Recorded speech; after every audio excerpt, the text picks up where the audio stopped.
Welcome to another edition of Feminist Fumbles. As always, I am Mad Cat, the angry egalitarian, that giving you the news that don't quite make it on my Smash series, but still worth talking about, while trying to keep it short, simple, and sarcastic. Now, this is the first of my Feminist Fumbles using the new camera and software.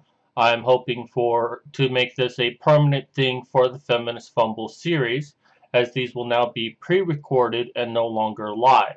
But feel free to leave comments down below. I do enjoy getting those. So, our first article today is actually quite hilarious. A woman claims that she was raped and Fitbit helped expose she was lying. Now, what is Fitbit, you might be asking? Well, for those who don't know, Fitbit is a wearable fitness device, kind of like a watch. Now, most of the time, it tracks how many steps you walk, but there are some models that have a GPS tracker in them. In fact, many other devices can actually do the same thing, such as an Apple Watch or even your smartphone. But let's go ahead and review her story and how her Fitbit fit into all of this. The woman reported that she was raped around 2:30 a.m., stating that she was pulled out of her bed. Now, she's a Florida resident, but she was staying in Lancaster in the guest portion of her boss's home. Now, she stated that she was pulled out of bed around midnight. Now, she went to bed around midnight and was awakened when she was pulled out of bed, and I guess then she was forced into the bathroom, where she beat her head against the toilet, the bathroom door, and then jammed her into the door, holding a knife to her and raping her. There are no lights on in the home, but she told police that she caught a glimpse of the man from outdoor landscaping lights, describing him as a tall, slender man in her 30s with a non-athletic build. You know, after being beaten in the head by the toilet and the door, she was able to get up after the rape and look outside to see him running. Because, let me tell you, when you get hit on the head, as evident by me, you're quite dazed. Now, she gave a description of the man because of the outside lights. Also, he wasn't wearing any gloves, and that she lost her Fitbit in the struggle. Now, the police found all the home doors and windows were secure. They didn't find any footprints, even though the home was surrounded by snow. Now, I'm sure that there's some feminists who are like, well, we should believe her that she was raped, would say that, well, somewhere between her being raped and the cops coming over, it must have snowed, and the cops were just not aware of that fact. Possible, but highly unlikely. Now, they also noted that the position of the bed sheets did not match her story, which, again, you could say maybe she went back in her bed and messed things up. And there are no footprints found on the white tile or rugs in the bathroom. Additionally, her Fitbit was found in the hallway, not in the bathroom or the bedroom where the struggle occurred. Now, there are some holes in the story, but all of these could be explained away. Not very well, but well enough for, a lot of people out there to be like, oh yeah, well, she was raped, she just got confused on the details. Now, but here's a major hole, is that her boss, whose house it was, told police that the outdoor landscaping lights automatically shut off before midnight. So there's no way she could have looked at the man as he's leaving with the outdoor lights if the outdoor lights were off. Here's where it gets funny. Now, she agreed to provide her Fitbit username and password. Also giving the Fitbit Surge dongle to the police so they could download the data from the device, but it never made it to the police. She sent it in an envelope which mysteriously had a hole in it large enough for the letter and the Fitbit dongle to fall out. Now you could say, oh, well, this is just, human error. But how often have you ever received a letter that had such a big hole in it? It's a very, very suspicious. Well, the police were still able to get the data with the username and found that she was awake and walking around the entire night of the rape claim. Police filed charges against her. Of course, she was only charged with 2 years of probation, 100 hours of community service, and required to submit to a mental health evaluation while keeping her job so she could pay for the cost of the accelerated rehabilitation disposition program. So, of course not, she wouldn't suffer any jail time, because if they didn't have the Fitbits in all of this, they might have pursued this and tried to find someone even though there were holes in the story. Or the community as a whole is like, oh, this woman got raped and the police don't believe her. This would have done damage had the police not had access to that piece of technology. But let's go ahead and continue on. Latest feminist anti-stigma trend: the privilege of having herpes. So having herpes is a new privilege amongst feminists. So apparently the month of April is the Sexually Transmitted Infection Awareness Month. I did not know that. And one of the new things to pop up on Twitter is the Shout Your Status. Now, Shout Your Status was created by a couple of people, but one name pointing out, Brittany Della Cretes, as their goal was to promote a more open conversation about STIs. Okay, well, that's actually quite noble. We should be having more conversations about sexually transmitted infections and diseases, and especially as, prevention of them and practicing safe sex. However, these feminists are taking it in a different direction. De La Cretas says, the truth of the matter is, many people are living happily as STI plus people. Being able to be publicly open about my status as someone with genital herpes is a privilege, and I want to use that privilege to help other people feel less alone. It's just really hard for me to look at genital herpes as being a privilege. Now, being open about it and being able to discuss with other people who have it to, give them a sense of community, that's great. More power to you. But I don't think any of them would say that it's a privilege to have it and to be open about it. And of course, she also had a tweet about shattering the stigma and not to feel ashamed. You had unprotected sex, which got you herpes. Now, it might be your coping mechanism, but there's a reason why there's a stigma associated with this, because people don't want it. Now, she goes on stating that, she's argued that sexually transmitted diseases should be destigmatized because people infected with these diseases suffer discrimination fueled by harmful stereotypes rooted in misinformation and scare tactics. So are you saying that having herpes is not as bad as people state and that people should have it? And that we shouldn't discriminate? Oh, you have herpes? Oh, okay. Well, I'm not allowed to discriminate against you, so let's go ahead and have unprotected sex. Because I'm sure they were lying about you spreading it to me and me spreading it to anyone else if I do get infected. So let's go ahead and do it. Because wearing a condom would be discrimination. So basically, she goes on to say that the myth that women with sexually transmitted diseases are promiscuous involves sex shaming and a whole lot of misogyny. Okay, here's the problem is saying, well, it's sex shaming and misogyny. You are making this a gendered issue. Oh, it's women who feel a stigma, and it's women who feel marginalized. Men do too.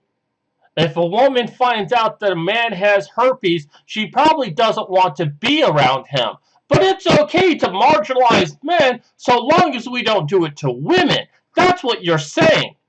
And to do it to women is misogyny, but to do it to men is perfectly normal. Stop treating this as a gendered issue.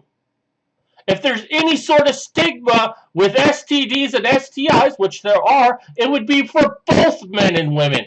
Now, even more outrageous than women giving Twitter a shout out that they have an STI is the fact that women are going around teaching 7th graders that her STI didn't keep her from having a fulfilling sex life and actually made her sex life healthier and more satisfying than before. Well, the only way that that could have happened if you had herpes is that you're only having sex with someone who had herpes. Or you started demanding that your partners wear protection to have sex with you. But here's the kicker is that you could have demanded your partners wear condoms to have sex with you and still have the healthier sex life. How does having herpes make for a more fulfilling sex life? That makes no sense whatsoever. But she's teaching it as it's such a good thing. I mean, are you fucking crazy? And it's Emily DePassy. She's teaching children. Now, she was asked to teach on If I Knew as a preventative measure about wearing prophylactics. Instead of teaching the preventive nature of sex education, she said, oh, I got herpes and it made my life better. Oh, gee, I wonder how many of those girls are going to now get herpes because they believe their lives are going to be better because of it. This is just as bad as someone who knows that they have a sexually transmitted disease and has sex with someone and not reveal to them that they had a sexually transmitted disease. This is just as bad because now you're telling people that it's perfectly okay to get a sexually transmitted disease. It'd be one thing if you're saying, look, your life doesn't have to be over. You know, you can live with it and you can still have a very healthy sex life. But you're glorifying it. No one wants an STD. Now, if you have to glorify it in your own mind just to be able to cope with life, fine. But don't start telling little girls that having an STD made your life better, because they're going to believe that that they should have it in order to have a healthier and more fulfilling sex life and a safer sex life. That is just asinine. The fact that you had unprotected sex with someone that got you herpes, you should be a cautionary tale. You should be telling people have safe sex. But if it happens, your life is not over. You can still lead a fulfilling life, but it's better if you don't have it. And our last story today, a 1915 novel, is going to be the blueprint for a real-life feminist utopia. So, a book that was written in about 1915 called Herland. Now, she was best known for her book, The Yellow Wallpaper. She wrote about feminism, suffragists, postpartum depression, euthanasia, and gender-neutral toys. However, people are now taking her book, Herland, seriously. In fact, there's a Facebook group with over 5,000 members interested in creating an eco-community in South America inspired by the Land Without Hymns that Gilman described. And right now this is being spearheaded by Kate White. Now, like the book, the real-life Herland that's being envisioned in this Facebook group is going to be a cashless society supported by a permaculture farming based in an undisclosed region of South America. There will be no men allowed, but trans people are welcomed. The commune will provide internet access and Kindle libraries. Given that it's South America and it's going to be an undisclosed location, most likely it's going to be in an isolated location. How the fuck are you going to have internet access, and much less, how are you going to have power? How are you going to have energy at all? They envision that one day being able to 3D print necessary supplies. Well, again, you need power, plus you need equipment for the 3D printer, much less the 3D printer. These things cost money. And if you're living off the land, you don't really make money, especially being a cashless society. How do you buy this shit if you live in a cashless society? Hoping other people donate money to you? This is supposed to be living off the land and creating a new society, not getting donations from outside support to support you from not having to actually work a day in your life. Oh, you get to build a society, but you get a 3D printer that gives you all the supplies you need. So in May, she's giving up her apartment in Fresno, California with the money she saved up, and she's basically going to go down to South America to start her new society, which will require a road and ferry just to get to. As she says, once they arrive, they will settle down and start building, making room for the 100-plus second wave Herlanders from around the world who will help set an example for the world in general that it can be done, that people can get together and live in harmony. Well, not really people, though, just women. If it was people coming together and live in harmony, you would be including men, but you're excluding men. In fact, the only exception to that is trans people. Which transgender people are you going to have? Are you going to have biologically female but transitioning into male, or are you going to have biologically male but transitioning into a woman? Because if you recognize a trans person for the gender that they want to be, and it's a no men society, that means that you can only have biological men transitioning into women, which might solve your procreation problem, but it also requires that you have these transgendered individuals there. Because otherwise, if no men are allowed, how do you procreate? What, do you go to the local town and hope some guy fucks you and then you get pregnant that way? What happens if you get pregnant and you have a son? Is that son then rejected from society? Oh, I guess you'd give them the chance to be a transgendered female, and if they don't, they get ostracized. Of course, this is not a new idea.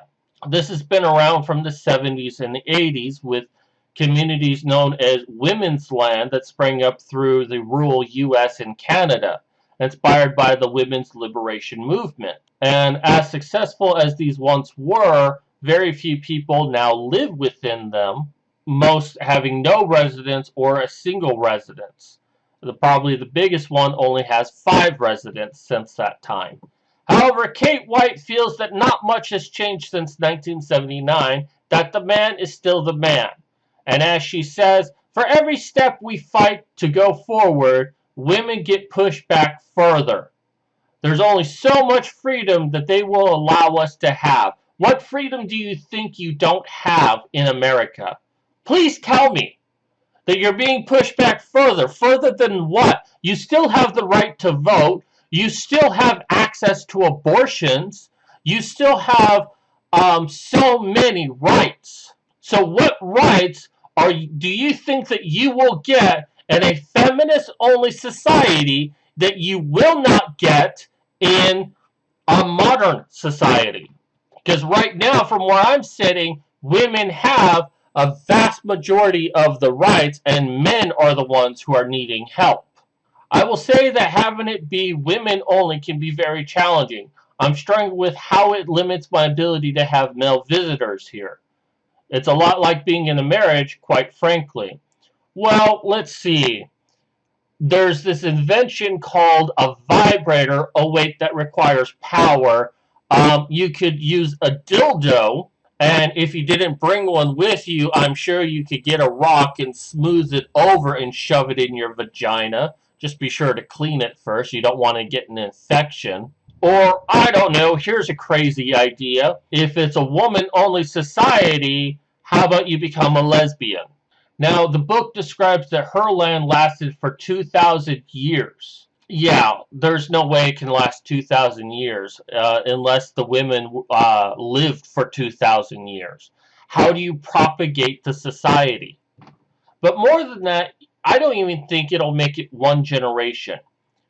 Look, the Dutch reality Survivor show had women and men put on separate islands. Women basically did nothing, and the men actually did work. Now, I'm not saying that a man-only society could work. I don't think it would, because once again, you have the problem with procreation. In all honesty, we need each other to function as a society. We can't split among the genders and say that if women were alone, they could run things better. They wouldn't. Some of the most bloody wars in history were started by women. Look, men and women need each other. If we start dividing things along gender, society is going to crumble. We're starting to see evidence of that. And a society prospers when men and women get along with each other, not divide things among gender. Now, is there inequalities between the genders? Yes. Mostly for the men are being disadvantaged in society. But if we work together, we can overcome those and be in a society where everyone's happy. We don't need to divide things. We need to find a way to work together. And that's starting with having conversations, honest conversations about what's wrong in this world and not perceived ones of, oh, someone said something bad to me. I have post-traumatic stress disorder. Oh, trigger, trigger, trigger, trigger, trigger. No, that's not constructive. So that does it for today's show. Feel free to hit the subscribe button down below. Like this video if you like it. Share it amongst your friends. Check out the description down below. You'll see my Twitter handle if you want to follow me there. Also a link to all today's articles. Also check out my Patreon. I'm using it to try to raise money for medical costs so I can get better and be more productive in life. If you're not comfortable doing Patreon, perfectly understandable, consider buying my book. The first book of my Dagar Legacy series acts as a prologue, and it's also free. Read it. If you like it, consider leaving a review for it.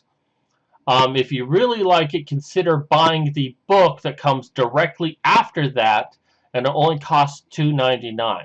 Anyways, that does it for me. This is Mad Cat signing off.